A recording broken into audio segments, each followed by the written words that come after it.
still keeping our eyes on the cybersecurity levy and some of the reactions that are coming in. Of course, we do know that the Trade Union Congress is one of the very major bodies in the country that have come out to react to the directive of the Central Bank of Nigeria directing banks to start implementation, which of course they say in that directive that it will begin in 2 weeks. And of course, we saw what the TUC said and the threat in the Showdown. Part of what the TUC said is that if it is not withdrawn, there will be a protest, nationwide protest by members of the TU, of the organized labor. And secondly, they will shut down the Nigerian economy. That is a major threat. Let's get an update to what is happening in that respect. The president of the Trade Union Congress, Mr. Festus Osifo, joins us virtually. Thank you so much, Mr. Osifo, for joining us tonight. Yeah, thank you so much, Sheung. Good evening to you and good evening, viewers.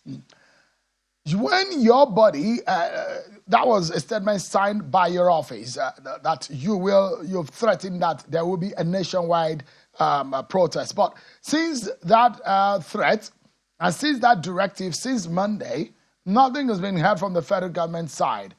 If we know anything about government, it does look like sometimes they go ahead with their plans anyways. Although they gave 2 weeks, that means there's still about a week or more days left for the implementation of that directive. But are you still going ahead with your threat?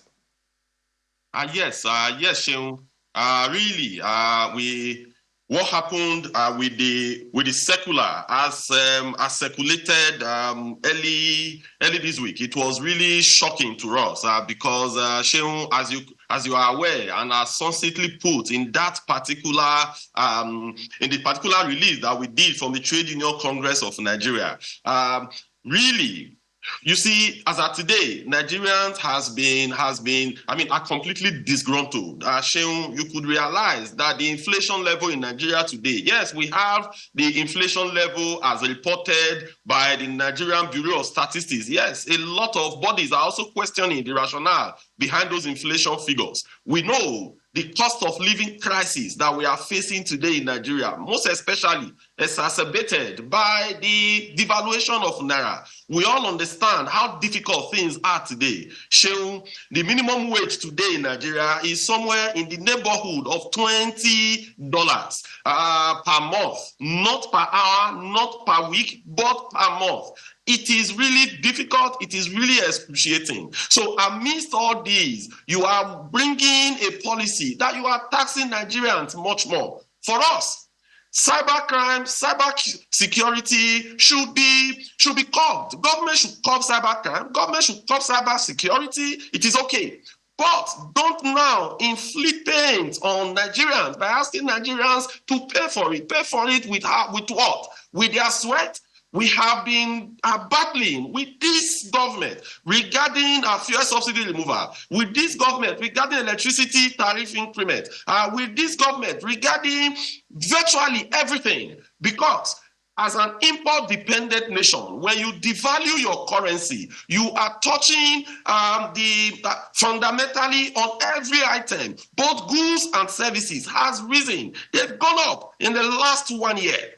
Then, on top of this, you are also bringing this needless levy. This levy is really needless.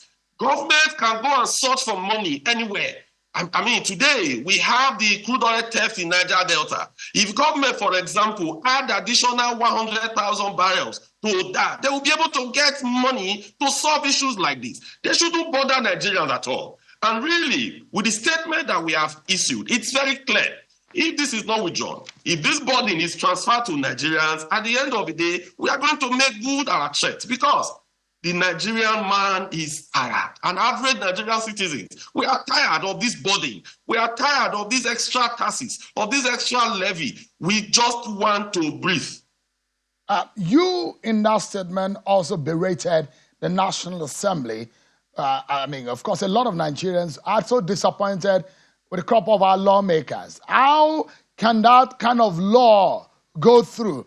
I've asked a lot of people who are doing some kind of civil society jobs, around the National Assembly activities. They said they never got to know when that amendment took place. It's an amendment that happened this year. It was an initial law of 2015 amended this year. When it happened, a lot of people will say this is a midnight surreptitious Nicodemus activity of the National Assembly. Something of this magnitude, and Nigerians are not aware. You berated them in your statement. You said they colluded with elements in the executive to exploit the citizens of Nigeria. There are a lot of people who are now asking, if you go on social media, they are saying that the lawmakers should then go to the National Assembly because they are the representatives of the people, and also picket the National Assembly. Is that up to that? Yes, you are very correct, Shehu. I mean, it was explicitly captured in our press release. Because the National Assembly ought to be the protector of the common man. If you look at the National Assembly today, this is the first time that we are having a National Assembly that had almost about 7 different political parties. So the question that we have asked is that where are the opposition parties in National Assembly? Where are the PDP members? Where are the Labour Party members? Where are the NNPP members? Where are they? Even if the ruling party today wants to suffocate Nigerians, where are the oppositions? You hear nothing from them. I mean, it is really that bad. Showing this kind of attitude where bills like this, we don't see it in the newspaper that there's no public hearing. We don't hear any advertisement in major television channels that there's going to be public hearing. What are they doing with the budget to National Assembly? When you are having such bill, when you are about to amend such bills, you write to various stakeholders. You come to the media, both the print media and the major electronic media, you do an advertisement for people to turn up, for people to come. But really, just as the civil society said, we in Labour, we were also bamboozled by this because we were never invited. We did not even know. In fact, for us, we have liaison officers in National Assembly that do report some of these things to us, but they only report what they know or what they have heard of. So that is why we call out the National Assembly. We want to remind them that they are the people's house. We want to remind them that it is their function to protect individuals. Yes, we heard yesterday what they said from the House of Reps. But the question is that even these companies, why will you keep tasking them? Today, these companies, their profits, they pay, taxes to government, they contribute to the ETF, they contribute to a lot of levies. You are actually suffocating them. Government, for us, they can expand the revenue collection base. Today, we are only government at all level is relatively lazy because today, we all know that as a country, we are blessed with both human resources, material resources, as well as mineral resources. Across every local government in Nigeria, you have mineral resources in it. What are they doing with it? Today, crude oil theft in Niger Delta, they are almost about 400 to 500 1,000 barrels per day are being siphoned. What are we doing about them? All right. So the things government must do to be able to generate more revenue and deploy some to cybercrime, not by suffocating individuals, not by suffocating the citizens or suffocating businesses. TUC President, so you and your members, you are resolute that there will still be a showdown with the federal government if they do not go back on that plan. Is the position right now?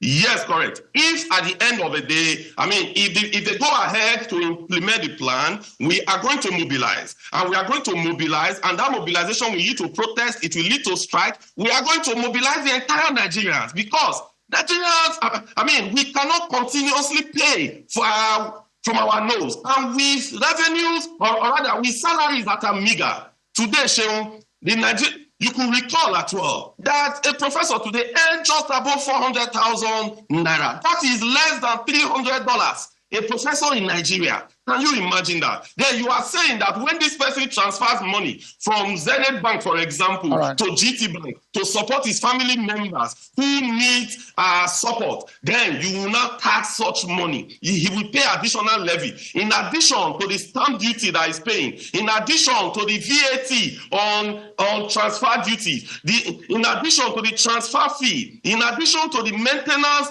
account maintenance, TUC President, yeah. ATM card maintenance, it is just suffocating. Finally, you and the NLC have said you've given NERC an ultimatum to reverse the increased electricity tariff. If you can give us an update on your plans, you gave them just about till Sunday, you gave them a 7-day ultimatum, and that they should go back on the hike in electricity tariff. Give us an update on that too. Yes, if you remember, when NAC came and increased those within band A to 225, yes, they've reduced it a bit again. After that ultimatum, they've reduced it back to 206 or thereabout. For us, that is not sufficient. Because some of the questions that we have asked, you said that you are supplying some areas band A. So if I now go and purchase band A, then at the end, I load it in my meter and I don't have light for 1 week, then what is going to happen? Are you going to declassify? There are a lot of questions that are unanswered. Normally, if you look at the act setting up NEC, it was clearly stated that before such increment will come, there will be stakeholder engagement. The labor movement is part of the stakeholder. In that sector, NLC and TUC, we have affiliates. NLC has NUI, TUC has CIEC. In that particular sector, there was no engagement whatsoever. So all we have said is that you must follow the law that you have signed. You must follow the law as prescribed by National Assembly, because there was no stakeholder engagement. So for us, they have to go back and do the needful. All right. There must be stakeholder engagement. We must sit down and have conversation. And if that doesn't happen, when that ultimatum expires on Sunday, then Nigerians are going to hear from us, because we will define our next line of action early next week. And there are those who are saying that, look, and I'm charging you, TUC President, and your friend, your colleague in the NLC, that those perhaps maybe where the protest should begin is at the National Assembly. When you stop the 360 members of the House of Reps and the 109 members of the Senate who proposed and amended this law that Nigerians are crying about, maybe they can feel just about the pains that some Nigerians are feeling. Now, those who are saying these laws are passed, they are laws, and they are passed by the representatives of the people. I think the labor leaders should take the pain out on the so-called representatives of the people, don't you think?